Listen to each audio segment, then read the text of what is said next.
Gesoute rooibos cappuccino, red cappuccino.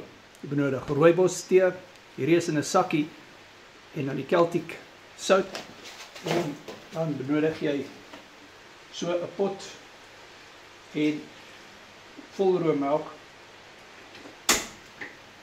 en ons gooi die rooibos tee sakkie binne in die melk en ons het 'n houtlepel en ons gooi 2 knippies Celtic sout in die melk en jy roer dit dat die melk nie aanbrand nie.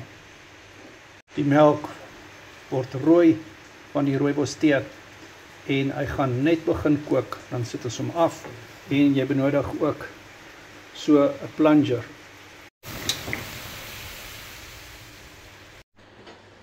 Ons gooi die melk met die rooibos tee sakkie binne in die plunger en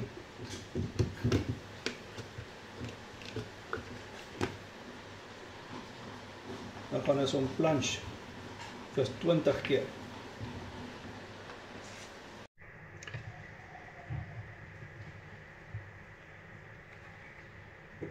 En daar kan jy sien hoe mooi hy geskuim het.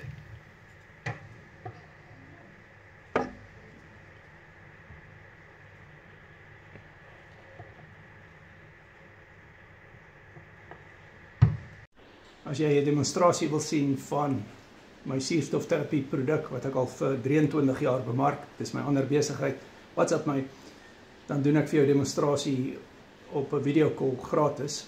Die coaching is nie gratis nie, so as jy 'n coaching afspraak wil maak op die Carnivore in Quito word, WhatsApp my ook. En ek coach al vir 6 jaar op die Carnivore in Quito word, gesertifiseer deur Rivero.health en my nommer is in die bio. Red cappuccino. Cheers. Gesoute red cappuccino. Lekker.